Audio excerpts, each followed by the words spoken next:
بسم اللہ الرحمن الرحیم اذا زلزلت الارض زلزالها واخرجت الارض اثقالها وقال الانسان ما لها يومئذ تحدث اخبارها بأن ربك اوحى لها يومئذ يصدر الناس أشتاتا ليروا أعمالهم فمن يعمل مثقال ذرة خيرا يره ومن يعمل مثقال ذرة شرا يره صدق اللہ العظیم سبحانک لا علم لنا الا ما علمتنا انک انت العلیم الحکیم رب اشرح لی صدری ویسر لی امری واحلل عقدۃ من لسانی یفقہوا قولی۔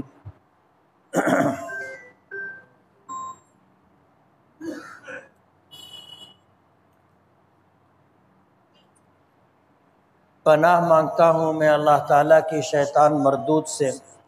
شروع کرتا ہوں میں اللہ کے نام سے جو بڑا مہربان بڑی رحمتوں والا ہے۔ جب ہلا دی جائے گی زمین پورے زور سے ہلا دینے اور زمین نکال دے گی اپنے بوجھ کو اور انسان کہے گا کہ اس کو کیا ہو گیا ہے، اس دن زمین اپنی باتیں بیان کر دے گی، بتا دے گی، اس واسطے کہ اس کے تیرے پروردگار نے اس کو بتانے کا بولنے کا حکم دیا ہے۔ اس دن لوگ لوٹیں گے مختلف جماعتوں کی شکل میں تاکہ وہ اپنے اعمال کو دیکھ لیں۔ پر جس شخص نے ذرہ برابر بھی بھلائی کی ہوگی تو وہ اسے دیکھ لے گا، اور جس نے ذرہ برابر بھی برائی کی ہوگی وہ اسے دیکھ لے گا۔ یہ سورہ زلزال ہے، نزول کے اعتبار سے مدنی ہے، اس میں 8 آیتیں ہیں، 1 رکوع ہے۔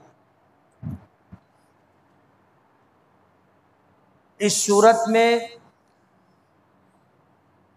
جو مضمون بیان کیا گیا ہے اور جو الفاظ اللہ پاک نے استعمال کیے ہیں اسی پر اس کا نام رکھا گیا ہے سورہ زلزال۔ پہلی آیت میں ہے کہ اذا زلزلت الارض زلزالہا، کہ جب زمین پوری طاقت کے ساتھ ہلا دی جائے گی، بھونچال آ جائے گا، جس کو ہم زلزلہ کہتے ہیں۔ آج دنیا میں زلزلہ آتا ہے 1، 2، 2.5، 3، اس کا جو اسکیل ہے تو نقصان نہیں ہوتا، لیکن اگر یہی ہلا دینا 7، 8، 9، 10 ہو جائے تو بڑی بڑی عمارتیں سب زمین بوس ہو جاتی، زمین پھٹ جاتی ہے، اور زمین پر جو بلند بالا عمارتیں ہوتی ہیں وہ گر جاتی، لوگوں کے لیے کھڑا رہنا چلنا مشکل ہو جاتا ہے۔ آج سے کچھ 15-20 سال پہلے بیڑ کے قریب ایک مقام پر زلزلہ آیا تھا، اوما پور میں۔ بتانے والوں نے بتایا، جنہوں نے دیکھا تھا، کہ جب زلزلہ آیا تو زمین جیسے سمندر پر پانی کی لہر ہوتی ہے اس طرح پوری زمین ایسے لہر کی شکل میں ہل رہی تھی۔ بہت زیادہ نقصان ہوا تھا، جانی بھی مالی بھی، اور اسے اسکیل ریختر پہ بتایا گیا تھا کہ یہ 7 درجے کا زلزلہ تھا۔ اب قیامت آئے گی تو یہ زمین آج کے بتانے والوں کے حساب سے 100% زلزلے سے متاثر ہوگی، تو کچھ بھی باقی نہیں رہے گا، کچھ بھی باقی نہیں رہے گا۔ اس سورت کا شان نزول یہ ہے کہ معمولی نیکی کرنے والے معمولی نیکی کو کوئی اہمیت نہیں دیتے، اسی طرح گناہ کرنے والے، چھوٹے گناہ جن کو صغیرہ کہا جاتا ہے، ان کو کوئی اہمیت نہیں دیتے، گناہ کر ڈالتے ہیں، گناہ کر ڈالتے ہیں۔ بعض لوگ تو یہاں تک کہتے ہیں کہ صغیرہ ہی تو ہے، جیسے بعض لوگ مسجد میں آتے ہیں باجماعت نماز ادا کرنے کے لیے، سنتیں نہیں پڑھتے، اور بعض لوگ کسی عملی زندگی میں کسی سنت کے متعلق جب ان سے کہا جاتا ہے تو وہ سنت چھوڑ دیتے ہیں اور کہتے ہیں کہ سنت ہی تو ہے، کوئی فرض اور واجب تو نہیں۔ اس پر اللہ پاک نے اس سورت کو نازل کیا اور آخر میں اس کو بیان کیا کہ جو آدمی ذرہ برابر بھی بھلائی کرے گا اسے دیکھے گا، اور جو آدمی بھی ذرہ برابر برائی کرے گا وہ اسے دیکھے گا۔ اللہ نے اس مضمون کو بیان کرنے سے پہلے قیامت کے تعلق سے یہ بات رکھی ہے کہ جب اللہ پاک اس کائنات کو ختم کرنا چاہیں گے تو اسرافیل جو فرشتہ ہے سور پھونکنے پر مامور ہے، اسے حکم دیں گے سور پھونک دے۔ جب وہ سور پھونکے گا تو آواز ایسی ہوگی کہ اس آواز کی وجہ سے زمین آسمان سب تہس نہس ہو جائیں گے۔ بم کا جو دھماکہ ہوتا ہے صرف اس میں آواز ہوتی ہے، لیکن وہ آواز اتنی شدت کی ہوتی ہے کہ پھر اس سے بستیاں تباہ و برباد ہو جاتی۔ جب سور پھونکا جائے گا تو یہ پوری دنیا تہس نہس ہو جائے گی۔ اسی کا تذکرہ کیا کہ اذا زلزلت الارض زلزالہا، جب زمین پوری طاقت کے ساتھ ہلا دی جائے گی، اور اس وقت زمین اپنے بوجھ کو نکال دے گی، اپنے بوجھ کو نکال دے گی۔ آدمی مرتا ہے، اس کا جسم یا تو زمین میں دفن کر دیا جاتا ہے یا جلا کر راکھ کی شکل میں اسے پانی کے حوالے کر دیا جاتا ہے، پھر وہ مٹی میں مل جاتی ہے راکھ۔ اسی طرح اور لوگوں کا حال بھی ہے کہ جب ان کی موت ہو جاتی ہے تو الگ الگ طریقوں سے اس کا انتم سنسکار کیا جاتا ہے، آخری اس کا جو عمل ہوتا ہے وہ کیا جاتا ہے۔ مسلمان دفن کرتے ہیں، ہندوؤں میں بھی جو بڑے پنڈت اور سادھو ہوتے ہیں ان کو دفن کیا جاتا ہے، جو بچے ہوتے ہیں ان کو دفن کیا جاتا ہے۔ عیسائی لوگ بھی دفن کرتے، یہودی لوگ بھی دفن کرتے، ہندو لوگ جلاتے ہیں، پارسی لوگ جلاتے نہیں، اس کی لاش کو ایک مقام پر رکھ دیتے ہیں تو پرندے اس کو کھا جاتے ہیں، یا کھانے والے پرندے نہ ہو تو وہ جسم پھولتا ہے، پھٹتا ہے، سڑتا ہے اور پھر زمین میں مل جاتا ہے۔ تو زمین میں جتنے انسان دفن ہوں گے یا جتنے انسانوں کی راکھ زمین میں رہے گی، زمین وہ سب باہر نکال دے گی۔ وَأَخْرَجَتِ الْأَرْضُ أَثْقَالَهَا، زمین اپنے بوجھ کو باہر پھینک دے گی، نکال دے گی۔ مفسرین نے لکھا ہے کہ زمین سارے بوجھ نکال دے گی، جتنی میت دفن کی گئی اس کو نکال دے گی، اور زمین میں جو کچھ ہوگا سب نکال دے گی۔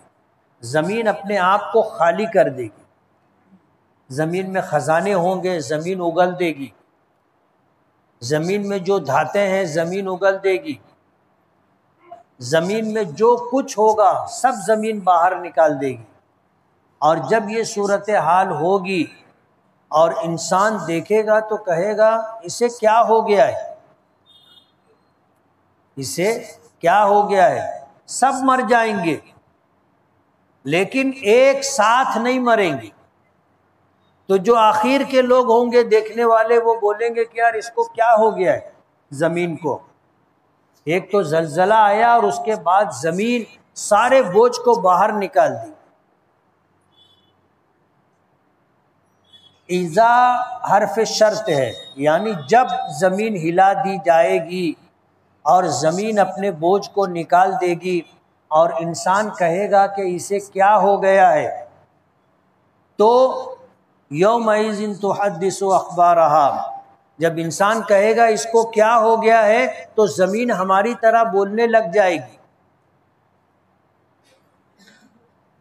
مفسرین نے لکھا ہے کہ اس زمین کی پشت پر جتنے لوگوں نے جو عمل کیا ہے، اچھا یا برا، زمین اللہ کو بتائے گی کہ اس شخص نے میری پشت پر نماز پڑھی، اس نے جہاد کیا ہے، اس نے حج کیا ہے، اس نے روزے رکھے ہیں، زمین بتائے گی۔ اور اسی طرح جتنے گناہ کیے گئے ہوں گے زمین وہ سارے گناہ بھی بتائے گی۔ حدیث پاک میں آتا ہے کہ کل قیامت کے دن 4 طرح کے گواہ ہوں گے۔ ایک تو انسان گواہی دے گا، اگر میں نے آپ کو کوئی نیکی یا گناہ کرتے ہوئے دیکھا ہے تو کل قیامت کے دن میں گواہی دوں گا۔ دوسرا، انسان کے اعضاء گواہی دیں گے، زبان کو بند کر دیا جائے گا، آنکھ بولنے لگے گی کہ اس نے کس پرائی عورت کے اوپر گناہ کی نظر ڈالی تھی، کان بولنے لگے گا کہ اس نے کون کون سے گناہ والی آوازیں سنی ہے، ہاتھ بولنے لگے گا کہ اس نے میرے ذریعے سے کتنے بھلے کام کتنے برے کام کیے، پیر بولنے لگ جائے گا کہ یہ مجھے استعمال کر کے کہاں کہاں گیا، بھلے کاموں کے لیے چلا یا گناہوں کے لیے چلا۔ انسان اعضاء کو کہے گا کہ تم کو کیا ہو گیا کہ تم میرے خلاف گواہی دے رہے ہو۔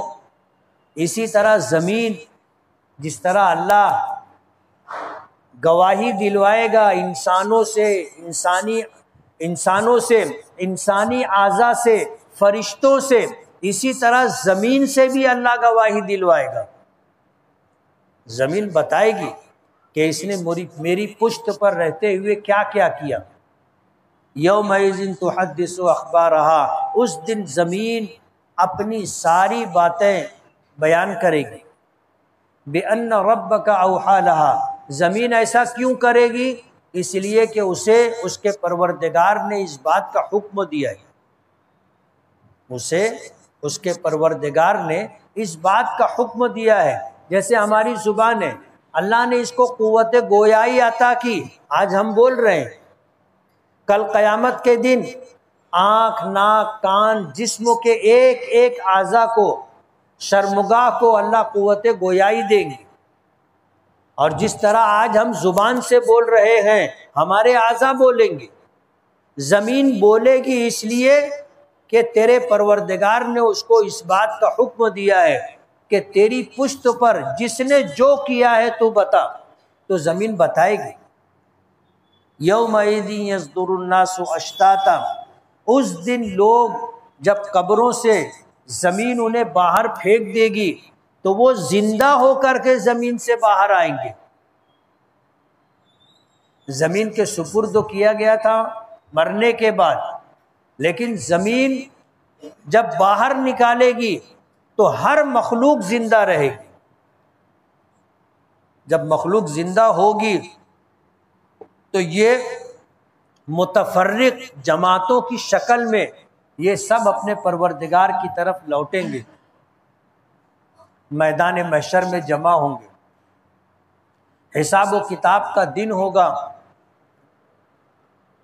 اور اللہ حساب لے گا، تو زمینیں اللہ حساب لے گا تو تمام مخلوق میدان محشر کی طرف چل پڑے گی۔ مختلف جماعتوں میں ایمان والے الگ ہوں گے، کافر الگ ہوں گے، مشرک الگ ہوں گے، یا ایسا ہو سکتا ہے کہ جماعتوں کی شکل میں ہوں گے، کہ زنا کرنے والے الگ ہوں گے، جوا کھیلنے والے ایک ساتھ ہوں گے، لوٹ مار کرنے والے ایک ساتھ ہوں گے۔ اس طرح لوگ اللہ کی بارگاہ میں پہنچیں گے، اور لیُرَوْا أَعْمَالَهُمْ، اللہ پاک ان کو جب اکٹھا ایک میدان محشر میں جمع کرے گا تو زمین ان کے بارے میں جو کچھ باتیں بتا چکی ہوگی وہ جا کر اپنی آنکھوں سے دیکھیں گے، کہ نماز بھی ان کو دکھے گی، روزہ بھی دکھے گا، زکوٰۃ بھی دکھے گی، حج بھی دکھے گا، تہجد بھی دکھے گی، صدقہ و خیرات بھی دکھے گا، ہر بھلائی دکھے گی۔ اسی طرح ہر گناہ جو اس کے ہوں گے وہ بھی اس کو دکھیں گے کہ میں نے یہ کیا تھا سامنے، لِيُرَوْا أَعْمَالَهُمْ، تاکہ ان کو ان کے اعمال دکھا دیے جائیں۔ اب اللہ پاک اس سورت کا شان نزول بیان کرتے ہیں کہ فَمَن يَعْمَلْ مِثْقَالَ ذَرَّةٍ خَيْرًا يَرَهُ، جس شخص نے ذرہ برابر بھی بھلائی کی ہوگی وہ دیکھے گا۔ ذرہ کس کو کہتے؟ بعض مفسرین نے لکھا ہے کہ چونٹی سے بھی چھوٹا جو ٹکڑا ہوتا ہے، جو چیز ہوتی ہے اسے ذرہ کہتے۔ بعض لوگ کہتے ہیں کہ جب اندھیرے گھر میں کہیں سے دھوپ آ رہی ہو اندر، تو اس دھوپ میں آپ دیکھو گے کہ کچھ چیزیں اڑتی ہوئی دکھتی، چھوٹی چھوٹی چیزیں، وہ ذرہ ہے۔ کسی نے اگر اتنا چھوٹا سا بھی عمل کیا ہوگا، چاہے نیکی کا چاہے گناہ کا، وہ اسے دیکھے گا۔ فَمَن يَعْمَلْ مِثْقَالَ ذَرَّةٍ خَيْرًا يَرَهُ، پر جس نے ذرہ برابر بھلائی کی ہوگی وہ اسے دیکھے گا، اور جس شخص نے ذرہ برابر برائی کی ہوگی وہ اسے دیکھے گا۔ یعنی ہماری زندگی کے سارے اعمال کل قیامت کے دن ہمارے نام اعمال میں ہوں گے اور ہم کو دکھیں گے، اور ہم انکار نہیں کر سکیں گے، اس لیے کہ وہ موجود ہوگا۔ اس لیے اس دنیا میں آنے کا جو مقصد ہے، اللہ کو راضی کر کے ایمان کے ساتھ دنیا سے جانا، اچھے اعمال کے ساتھ دنیا سے جانا۔ جو شخص اس مقصد کو پورا کر لے وہ کامیاب ہے۔ قرآن کریم میں ہے کل نفس ذائقۃ الموت، ہر نفس اور جان موت کا مزہ چکھے گا۔ وَإِنَّمَا تُوَفَّوْنَ أُجُورَكُمْ يَوْمَ الْقِيَامَةِ، قیامت کے دن تم نے جتنی بھلائی کی ہوگی اللہ تمہیں اس کا بدلہ دے گا۔ فَمَنْ زُحْزِحَ عَنِ النَّارِ، جس شخص کو اللہ پاک نے جہنم سے ہٹا دیا، دور کر دیا، وَأُدْخِلَ الْجَنَّةَ، اور اللہ نے اسے جنت میں داخل کر دیا، فقط فاز، وہ کامیاب ہو گیا، وہ کامیاب ہو گیا۔ اور یہ کامیابی کن کو ملے گی؟ جن کے پاس ایمان ہوگا، جن کے پاس نیک اعمال ہوں گے، اور جنہوں نے گناہ کے بعد اللہ سے سچی پکی توبہ کر لی ہوگی، زندگی کے آخری زمانے میں انہوں نے اللہ سے توبہ کر لیا ہوگا، تو جب وہ توبہ کر لے گا تو سارے گناہ اللہ معاف کر دے گا۔ شرط یہ ہے کہ سچی توبہ کرے۔ جب گناہ معاف ہو جائیں گے، یہ اللہ کی بارگاہ میں جائے گا تو اس کے ساتھ صرف نیکیاں ہوں گی، اور اس کے توبہ کی وجہ سے جتنے گناہوں کے گواہی دینے والے لوگ ہیں، زمین ہے، اس کے اعضاء ہیں، اس کے دوست احباب ہیں، اور اسی طرح فرشتے ہیں، اللہ پاک سب کو بھلا دیں گے، انہیں یاد نہیں رہے گا، وہ ہمارے خلاف گواہی نہیں دیں گے۔ نیکیاں رہیں گی، نیکیوں کے تعلق سے گواہی دلوائی جائے گی، اور اسی پر جو ہے انسانوں کی نجات ہوگی۔ پر جس شخص نے بھی ذرہ برابر نیکی کی ہوگی یا گناہ کیے ہوں گے، وہ کل قیامت کے دن اپنی آنکھوں سے اپنی بھلائی اور برائی دیکھیں گے۔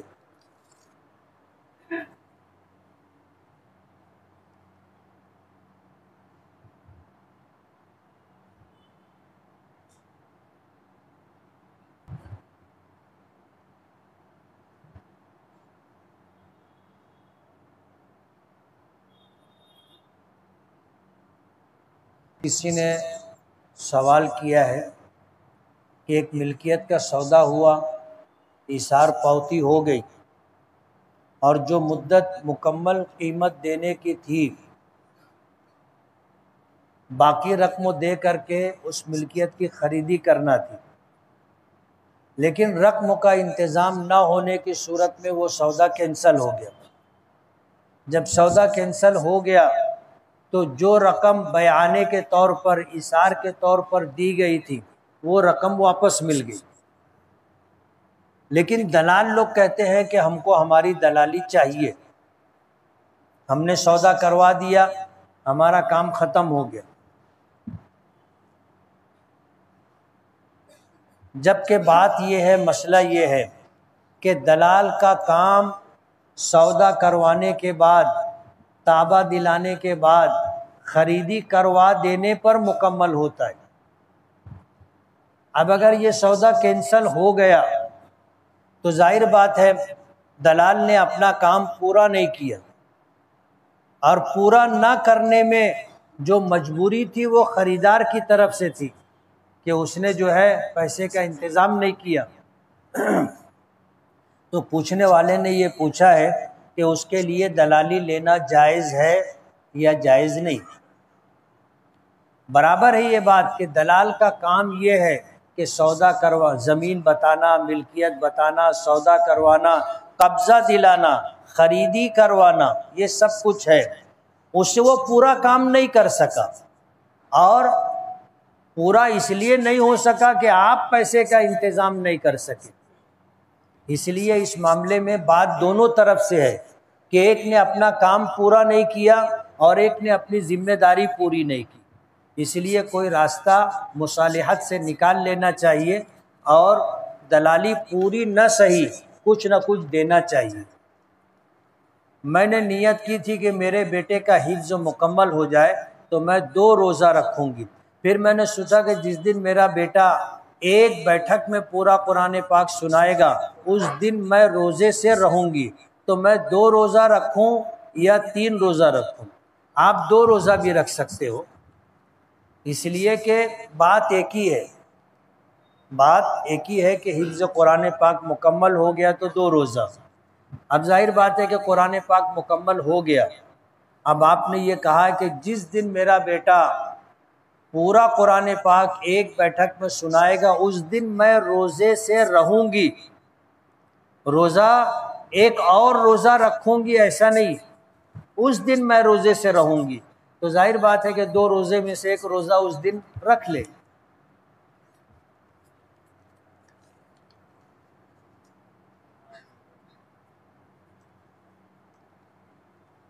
زید نے غلط کرا فیض کے ساتھ، اور زید فیض کے بیٹے کے ذریعے معافی کروا لیا، فیض کا بیٹا ضد کر کے زید کی معافی کروایا، تو معافی ہو جائے گی کیا؟ معافی کا تعلق آدمی کے دل سے ہوتا ہے۔ ہمارے یہاں ایک جملہ بولا جاتا ہے، جبڑا مارے رونے بھی نہ دے، جبڑا مارے اور رونے بھی نہ دے۔ تو طاقتور آدمی ظلم کے ذریعے، جبر کے ذریعے ظلم کرنے کے بعد معاف کرنے پر مجبور کرے تو آدمی اگر زبان سے معاف کر دے تو معاف نہیں ہوتا، دل کی رضا اس میں شامل ہے۔ اس لیے اگر فیض نے معاف نہیں کیا دل سے تو معاف نہیں ہوگا۔ میں سونے جاتا ہوں تو وسوسے بہت آتے ہیں، 3 گھنٹہ بستر پر پڑا رہتا ہوں، نیند نہیں آتی، کیا کروں؟ دن میں مت سو، دن میں مت سو، تو رات میں نیند جلدی آ جائے گی۔ اب آدمی دن بھر بھی سوتا تو رات میں کیسے نیند آئے گی؟ نکاح کا جوڑا اوپر سے بنتا ہے تو پھر طلاق ہو کے دوسرا نکاح ہوتا ہے، تو یہ کیسے ہوتا ہے؟ ظاہر بات ہے جوڑا اللہ 4 بیویوں کی اللہ نے اجازت دی ہے، اور وہ بھی ایک وقت میں آدمی اپنے نکاح میں 4 بیویاں رکھ سکتا ہے۔ اب کسی نے 4 رکھی، ایک مر گئی یا ایک کو طلاق دے دیا تو اس کی جگہ دوسری کر سکتا ہے۔ تو ایسا ہو سکتا ہے کہ 4 نکاح 5 نکاح 6 نکاح 7 نکاح اللہ نے ان کا جوڑا بنایا ہے۔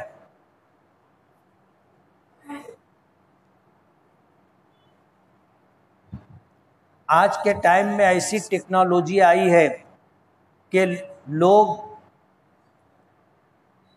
کے کال پر لوگ اپنی آواز کی جگہ دوسرے کی آواز ڈال کر دھوکے سے کاروبار کر رہے ہیں۔ اس سے کیسے بچا جائے؟ کوئی ٹیکنالوجی کا جاننے والا ہو اس سے پوچھیں، میں اس کا ماہر نہیں۔ ایک شوہر نے اپنی بیوی کی میت کو قبر میں اتارا اور بوسہ لے لیا، تو کیا پھر سے غسل دینا پڑے گا؟ کیا نہیں، پھر سے غسل نہیں دینا پڑے گا۔ قیامت کے دن ایک بیوی جنت میں چلی گئی، اس کا شوہر جہنم میں چلا گیا، اس کی بیوی جنت میں کس کے نکاح میں جائے گی؟ اور شوہر جہنم سے نکل کر جنت میں جائے گا تو اس کے نکاح میں کون سی بیوی رہے گی؟ اگر شوہر کا میاں بیوی کا نکاح کا رشتہ باقی رہا اور نکاح کا رشتہ باقی ہونے کے بعد انتقال ہو گیا اور حساب و کتاب کے بعد کوئی جنت میں چلا گیا، کوئی جہنم میں چلا گیا، اگر جہنم میں جانے والے کے پاس ایمان ہے، وہ جنت میں واپس آنے والا ہے، تو واپس جب آئے گا تو اس کو اسی کے ساتھ، اس رشتے کے ساتھ رکھا جائے گا۔ زید نے کسی کے ساتھ بہت غلط کیا اور بعد میں معافی مانگ لیا، بندہ معاف کر دیا، تو کل قیامت کے دن بتایا جائے گا کہ زید نے کیا غلط کیا تھا، کیونکہ زید کو دنیا میں بہت اچھا انسان سمجھتے تھے۔ اگر دل سے معافی طلبی ہو گئی ہے یا اس نے اللہ کی نافرمانی کی تھی اور سچی پکی توبہ کر لی ہے، تو پھر قیامت کے دن اس کے گناہ کا کوئی تذکرہ نہیں ہوگا۔ ایک بندے کا طلاق ہوا، بچے چھوٹے تھے، تو لڑکی بچے لے کر چلی گئی اور دوسرا نکاح کر لی۔ پہلے بندے کا ایکسیڈنٹ ہوا، وہ کوما میں چلا گیا، 7 سال بعد کومے سے باہر آیا اور بچوں سے ملنے گیا، تو بچے دوسرے شوہر کو ابا بول رہے ہیں اور پہلے ابا کو نہیں پہچان رہے ہیں۔ دوسرا ابا بچے بھی نہیں ملنے دے رہا ہے، اولاد مان لیا، یہ صحیح ہے؟ اور شریعت کیا کہتی ہے؟ بچوں کو پالا جا سکتا ہے، جنہیں لے پالک اور متبنہ کہتے ہیں، اور ایسا ہوتا ہے کہ ایک عورت کا طلاق ہو گیا تو وہ بچے والی تھی تو وہ بچوں کو لے جاتی ہے، اور دوسرے شوہر سے نکاح کرنے کے بعد بچے ماں کے ساتھ دوسرے شوہر کے ساتھ رہتے ہیں، اور چھوٹے بچے ہوتے ہیں وہ ابا بولنے لگ جاتے ہیں۔ لیکن ان بچوں کی ولدیت میں پہلا جو باپ تھا اس کا نام لکھا جائے گا۔ اس عورت نے دوسرے شخص سے جو نکاح کیا ہے، باپ کی جگہ اس کا نام نہیں لکھا جائے گا۔ گیم کے متعلق کسی نے پوچھا ہے، یہ کون سا گیم ہے؟ 1 2 3 اس کے آگے کیو ہے۔ اچھا، گیم کھیلنا اور مووی دیکھنا کیسا ہے؟ جن چیزوں کو ہم اپنی آنکھوں سے دیکھیں اور دیکھنا جائز ہو، اس کو ہم موبائل پر بھی دیکھ سکتے، اور حقیقی آنکھوں سے جن کو نہیں دیکھ سکتے ان کو ٹی وی اور موبائل پہ بھی نہیں دیکھ سکتے۔ جیسے لوگ پرائی عورتوں کے فوٹو دیکھتے ہیں اور بھی بہت کچھ دیکھتے ہیں، تو اگر ان کا دیکھنا جائز ہے تو جائز ہے، ناجائز ہے تو ناجائز ہے۔ امتحان شروع کرنے سے پہلے کون سی دعا پڑھے؟ اللہ تعالیٰ کے ناموں میں ایک نام ہے مغنی، تو یا مغنی 41 مرتبہ پڑھنا مجرب ہے۔ کسی دوست یا رشتہ دار سے کس حالت میں بات بند کر سکتے ہیں؟ اگر وہ اللہ کی نافرمانی اور گناہ کرتا ہے تو بند کر سکتے ہیں، ورنہ نہیں۔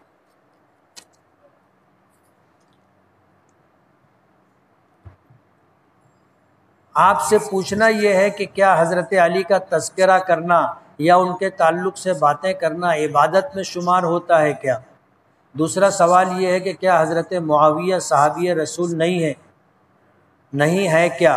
کیونکہ میں نے کچھ لوگوں سے سنا ہے کہ حضرت معاویہ صحابی رسول نہیں ہے، اس کی وجہ یہ ہے کہ ان کا بیٹا یزید قاتل حسین ہے، اور حضرت معاویہ نے حضرت علی سے خلافت کے لیے جنگ بھی کی ہے۔ حدیث کی روشنی میں بیان کریں۔ حضرت علی کا تذکرہ، کسی بھی اللہ کے نیک بندے کا تذکرہ اچھے انداز میں کرنا، بھلائی والا تذکرہ کرنا بھی نیکی ہے۔ اور حضرت معاویہ صحابی رسول ہے۔ جو لوگ کہتے ہیں کہ وہ صحابی نہیں ہے اس لیے کہ ان کے بیٹے نے حضرت حسین رضی اللہ تعالی عنہ کو قتل کیا تھا، ان کی بات صحیح نہیں۔ بیٹے کا گناہ بیٹے کے ساتھ ہے۔ بیٹے کے گناہ کی وجہ سے باپ کو گنہگار قرار دیا جائے، ظاہر بات ہے کہ اس وقت تو حضرت معاویہ تھے بھی نہیں، ان کا انتقال ہو گیا تھا، اس لیے یہ بات غلط ہے۔ حضرت ذوالقرنین نے یاجوج ماجوج کے درمیان جو دیوار بنائی تھی، کیا وہ ہماری ہی دنیا میں موجود ہے؟ اگر دنیا کے باہر ہے تو حضرت ذوالقرنین وہاں تک کیسے پہنچے؟ وہ دیوار اسی دنیا میں موجود ہے۔ بعض لوگ کہتے ہیں کہ وہ دیوار چین ہے، اور بعض لوگ کہتے ہیں کہ کوئی دوسری دیوار بھی ہو سکتی ہے، اللہ بہتر جانتا ہے۔ نبی کریم صلی اللہ علیہ وسلم نے تو صرف ایک دین دیا تھا اور شریعت بتائی تھی، تو پھر 4 الگ الگ اماموں نے تشریح کی، ایسا کیوں ہے؟ قرآن کریم کی آیات ہوں یا نبی کریم صلی اللہ علیہ وسلم کے ارشادات ہوں، ان کو سمجھنے میں فرق ہو سکتا ہے۔ وہ ہے ایک ہی چیز، لیکن اس کو سمجھنے میں فرق ہو سکتا ہے، اور اسی فرق کی وجہ سے لوگوں نے الگ الگ باتیں بتائی ہیں۔ کوئی قرآن و حدیث یا دین و شریعت کے باہر نہیں گیا۔ جیسے ایک واقعہ بتاؤں میں، حضور پاک صلی اللہ علیہ وسلم نے ہجرت کے بعد ایک حج کیا۔ آپ مدینہ منورہ سے نکلے، مقام ذوالحلیفہ پر پہنچے، آپ نے احرام باندھا، اور وہ احرام عمرے کا تھا، نہیں حج کا احرام تھا۔ آپ نے حج کا احرام باندھا۔ حج کا احرام باندھ کر جب آپ آگے چلے اور وادی عقیق میں پہنچے تو حضرت جبرائیل آئے، اور انہوں نے آ کر کے اللہ کا یہ پیغام دیا، قل عمرۃ فی حجۃ، آپ اس حج میں عمرے کی بھی نیت کریں۔ حضور نے عمرے کی بھی نیت کر لی، اور مکہ مکرمہ پہنچے تو مکہ مکرمہ پہنچ کر کے آپ نے اعلان فرمایا کہ جس شخص نے حج کے ساتھ عمرے کی نیت کی ہے، وہ عمرہ کرنے کے بعد اپنے احرام کو باقی رکھے۔ عمرہ کرنے کے بعد اپنے احرام کو باقی رکھے، جب حج کرے گا تو اس کا یہ احرام ختم ہوگا۔ اور جن لوگوں نے صرف عمرے کی نیت کی ہے، یعنی حج عمرہ دونوں کی نیت کی، لیکن قربانی کا جانور اپنے ساتھ نہیں لائے، تو وہ عمرہ کر کے اپنا احرام اتار دے۔ اب آپ نے جو حج کیا تھا، حج کی 3 قسم ہیں، ایک حج افراد، ایک حج تمتع اور ایک حج قران۔ حضور نے ایک حج کیا۔ کتنا حج کیا؟ ایک حج کیا۔ امام ابو حنیفہ رحمۃ اللہ علیہ فرماتے ہیں کہ حج قران افضل ہے، یعنی ایک احرام میں حج اور عمرہ دونوں کرنا یہ افضل ہے۔ امام مالک رحمۃ اللہ علیہ فرماتے ہیں کہ حج افراد افضل ہے۔ حج افراد کہتے ہیں کہ آدمی حج کا احرام باندھ کر جائے اور حج کرے۔ امام شافعی رحمۃ اللہ علیہ فرماتے ہیں کہ حج تمتع افضل ہے، کہ آدمی جائے تو عمرے کا احرام باندھ کر جائے، عمرہ کر کے احرام اتار دے، اور جب حج کے ایام آئے تو حج کا احرام باندھ کر حج کر لے۔ اب ظاہر بات ہے حضور نے کتنے حج کیے تھے؟ ایک حج کیا تھا، لیکن امام اعظم ابو حنیفہ رحمۃ اللہ علیہ سے پوچھا گیا کہ آپ نے حج قران کو کیوں افضل کہا؟ تو فرمایا کہ جب حضور نے ہدی کا جانور ساتھ میں لے کر کے گئے تھے، عمرہ کرنے کے بعد احرام اتارا نہیں، باقی رکھا، تو جن صحابہ کرام نے حج عمرے کا احرام باندھا تھا ان کو حکم دیا گیا کہ عمرہ کر لیا ہے، ہدی کا جانور، قربانی کا جانور ساتھ میں نہیں ہے، سر منڈوا کر احرام اتار دیں۔ تو صحابہ کرام تردد میں پڑ گئے کہ کریں کہ نہیں کریں۔ تو حضور نے فرمایا تھا کہ اگر مجھے معلوم ہوتا کہ ایسا حکم آنے والا ہے تو میں ہدی کا جانور ساتھ میں لے کر کے نہیں آتا، میں بھی سر منڈوا کر کے احرام اتار دیتا۔ اب یہ ہے واقعہ حضور کے حج کا۔ امام اعظم ابو حنیفہ رحمۃ اللہ علیہ فرماتے ہیں کہ عملی طور پر حضور نے کیسا حج کیا؟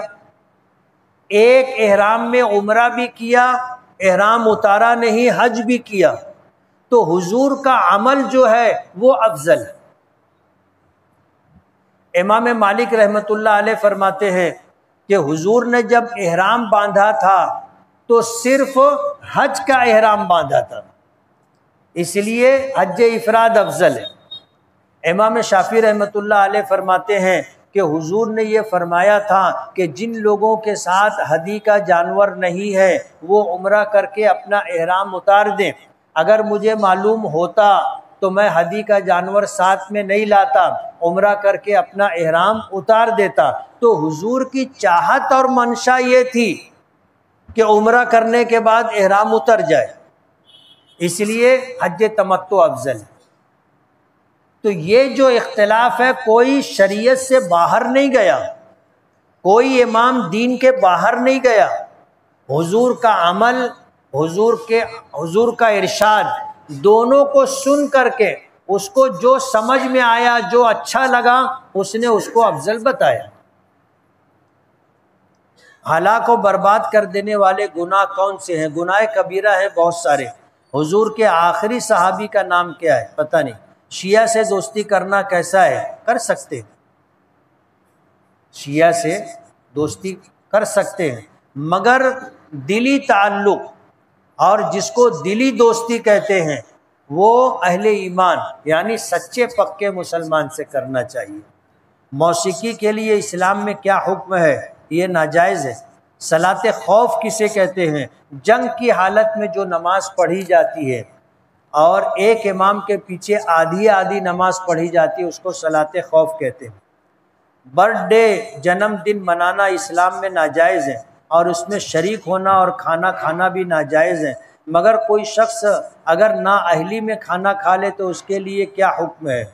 برتھ ڈے منانا یہ غیروں کا طریقہ ہے، مسلمانوں کا نہیں، اور غیروں کا طریقہ اختیار کرنے سے منع کیا گیا ہے اور اسے گناہ قرار دیا گیا ہے، اس لیے اس سے احتیاط کرنی چاہیے۔ لیکن اگر کوئی شخص برتھ ڈے کا کھانا کھا لے تو وہ ناجائز اور حرام نہیں۔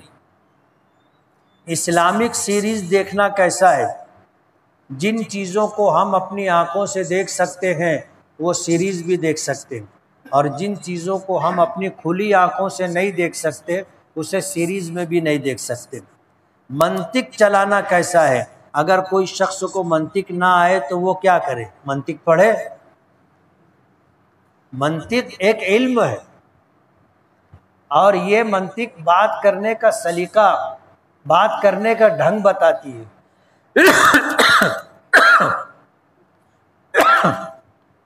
تو جو لوگ منطق پڑھتے ہیں وہ قرینے سے بات کر لیتے، جو لوگ نہیں سمجھتے، نہیں پڑھتے، وہ بولتے اور پھنستے۔ دیوار گریہ کسے کہتے ہیں؟ یہودیوں کے یہاں اتنی مقدس کیوں ہے؟ دیوار گریہ بیت المقدس کی جو چہار دیواری ہے جس کو فصیل کہتے ہیں، اس کا ایک حصہ ہے، کافی لمبا ہے، میں دیکھ کے آیا ہوں۔ ان کی شریعت کے حساب سے وہ بہت مقدس جگہ ہے، جیسے ہمارے لیے بیت اللہ کی چوکھٹ دروازے سے لے کر حجر اسود کے درمیان جو دیوار ہے اسے ہم ملتزم کہتے ہیں، وہ ہمارے لیے بہت افضل ہے۔ اسی طرح ان کے یہاں دیواریں گریا بھی ہے۔ تابوت سکینہ کا ذکر قرآن پاک میں آیا ہے۔ تابوت سکینہ کی حقیقت کیا ہے؟ کیا یہ آج بھی مسجد اقصی میں موجود ہے؟ تابوت سکینہ وہ تابوت تھا جو حضرت آدم علیہ السلام کے ساتھ جنت سے اتارا گیا تھا۔ اس میں کیا کیا تھا وہ اللہ بہتر جانتا ہے۔ روایتیں الگ الگ کئی ملتی ہیں، سب میں الگ الگ چیزیں بتائی گئی۔ تابوت سکینہ بنی اسرائیل کے پاس تھا، اور جب تک تھا اس وقت تک وہ غالب رہے، کسی سے ہارے نہیں۔ لیکن بخت نصر نامی ایک بادشاہ تھا، اس نے ان پر حملہ کیا اور تابوت سکینہ ان سے چھین لیا۔ یہودیوں کے نزدیک یہ تابوت بہت مقدس ہے، اور ان کا یہ کہنا ہے کہ اس تابوت کے قریب اگر دعا کی جائے تو دعا قبول ہوتی تھی۔ اب جب بخت نصر یہ تابوت لے کر کے چلا گیا، اس کے بعد سے آج تک یہ تابوت ڈھونڈ رہے ہیں، ان کو تابوت مل نہیں رہا ہے۔ اب وہ تابوت ہے یا نہیں ہے مجھے اس کی تحقیق نہیں۔ یوٹیوب، فیس بک، انسٹاگرام پر جو ویڈیو ڈالتے ہیں تو جو کمپنی سے پیسے ملتے ہیں کیا وہ جائز ہیں؟ جائز ہے۔ شرط یہ ہے کہ آپ نے جو ویڈیو ڈالا ہو، جو آڈیو ڈالا ہو وہ جائز ہے، تو اس پر جو پیسے ملیں گے وہ بھی جائز ہوں گے۔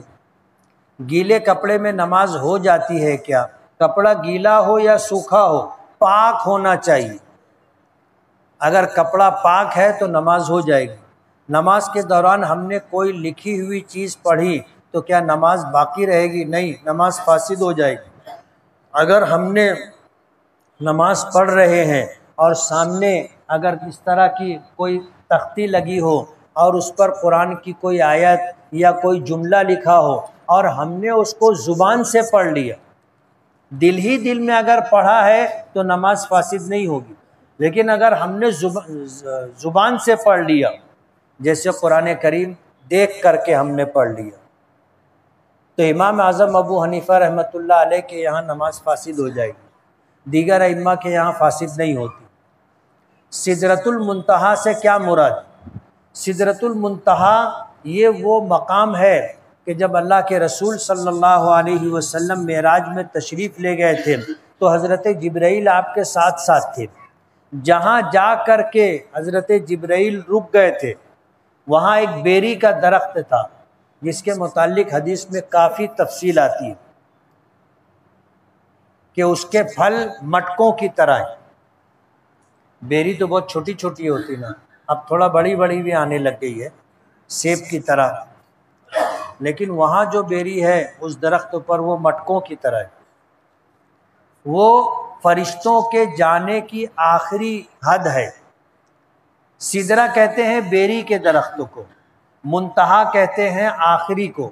سدرۃ المنتہا بیری کا وہ درخت جو آخری حد ہے فرشتوں کے جانے کی، تو وہاں تک جبرائیل ساتھ میں گئے، اور پھر جب رک گئے تو حضور نے فرمایا کہ ساتھ میں چلو، تو حضرت جبرائیل نے کہا کہ اللہ کے رسول یہ ہماری آخری حد ہے، اگر میں یہاں سے ایک قدم بھی آگے بڑھوں گا تو تجلی الہی سے میرے پر جل جائیں گے، میں اب آگے نہیں جا سکتا۔ اس مقام کو سدرۃ المنتہا کہتے ہیں۔ آب حیات کسے کہتے ہیں؟ کیا حضرت خضر نے اسے پیا ہے اور کیا وہ آج بھی زندہ ہے؟ آب حیات وہ پانی جو حضرت موسیٰ علیہ السلام اور حضرت یوشع علیہ السلام حضرت خضر سے ملاقات کے لیے ساتھ میں چلے، جس کا تذکرہ سورہ کہف میں ہے، تو ایک تلی ہوئی مچھلی لے کر کے چلے تھے۔ چلتے چلتے چلتے ایک پتھر کی چٹان کے سائے میں دھوپ میں بچنے کے لیے لیٹے، آنکھ لگ گئی تو وہاں پر پانی تھا۔ وہ پانی کسی طرح ہلکورے لیتا ہوا جو توشہ دان تھا جس میں تلی ہوئی مچھلی تھی، مچھلی کے اوپر پڑ گیا تو مچھلی زندہ ہو گئی، اور زندہ ہو کر کے وہ پانی میں بھاگ گئی۔ اچھل کود کر کے چلی گئی۔ حضرت یوشع نے دیکھا اور بڑی حیرت ہوئی کہ یہ کیا ہو گیا۔ اب حضرت موسیٰ علیہ السلام سو رہے تھے، اٹھے تو حضرت یوشع بتانا بھول گئے کہ ایسا ایسا واقعہ پیش آیا۔ آگے چلے تو حضرت موسیٰ کہنے لگے کہ بھائی اب تو ہم تھک گئے، لاؤ کھانا کھا لیتے ہیں۔ جب کھانا مانگا تو حضرت یوشع کو یاد آیا کہ بھئی مچھلی تو چلی گئی زندہ ہو کر کے، تو انہوں نے حضرت موسیٰ علیہ السلام سے کہا کہ اللہ کے نبی، مچھلی تو اس طرح چلی گئی، توشہ دان خالی ہے۔ تو حضرت موسیٰ کہنے لگے ہم اسی جگہ کی تلاش میں نکلے تھے، واپس چلو۔ اب جب واپس آئے تو وہاں پر حضرت خضر لیٹے ہوئے تھے، کپڑا ایسے اوڑھ کر کے، پورا واقعہ ہے۔ تو وہاں جو پانی تھا وہ آب حیات، وہ آب حیات ہے، لیکن اس کے بعد سے کسی کو آج تک ملا نہیں۔ کہانیوں میں اس کا تذکرہ ملتا ہے، لیکن حقیقت میں کسی اور کو آب حیات ملا نہیں۔ نفل روزہ مرحومین کے ایصال ثواب کے لیے رکھ سکتے ہیں۔ مسبوق کسے کہتے ہیں؟ مسبوق آدمی اپنی نماز کیسے ادا کرے؟ مسبوق اسے کہتے ہیں کہ جب وہ آیا مسجد میں تو جماعت شروع ہو چکی تھی، کھڑی ہو چکی تھی، اس کی ایک رکعت چھوٹ گئی یا دو چھوٹ گئی یا تین چھوٹ گئی یا چاروں چھوٹ گئی، اس کو آخری قاعدہ ملا تو یہ آدمی مسبوق کہلاتا ہے۔ اور یہ اپنی نماز اس طرح پوری کرے گا کہ جہاں سے اس کو نماز ملی ہے وہاں سے اس نے پڑھ لی۔ اب امام نے سلام پھیرا، اب یہ جب اٹھے گا تو امام کے ساتھ جو رکعتیں پڑھا ہے وہ اس کی وہی رکعتیں، جیسے اس نے تیسری رکعت چوتھی رکعت امام کے ساتھ پڑھی تو یہ مقتدی کی بھی تیسری اور چوتھی رکعت ہے، اور اس کی پہلی اور دوسری رکعت چھوٹی ہے۔ تو وہ جب اٹھے گا سلام پھیرنے کے بعد تو اللہ اکبر کہہ کر کے اٹھے گا، ثنا پڑھے گا، اعوذ باللہ بسم اللہ پڑھے گا، سورہ فاتحہ پڑھے گا، کوئی سورت پڑھے گا، ایک رکعت ہو گئی۔ پھر جب اٹھے گا تو دوسری رکعت جیسی ہوتی ہے اسی طرح پڑھے گا۔ ہمارے یہاں اکثر لوگ بات بات میں قسم کھا لیتے ہیں، مثلا میری ماں کی قسم، میں نے ایسا نہیں کیا وغیرہ، اس طرح کی قسمیں کھانا کیسا ہے؟ جائز نہیں ہے۔ اللہ کے علاوہ کسی اور کی قسم نہیں کھائی جائے گی۔ زید حافظ قرآن ہے، اسے وقت نہ ملنے کی وجہ سے وہ قرآن کریم کا دور اپنی اسکول اور کالج میں کرتا ہے۔ کالج میں قرآن کریم پڑھنے سے کیا بے ادبی ہوتی ہے؟ کوئی بے ادبی نہیں ہے، پڑھ سکتے ہیں۔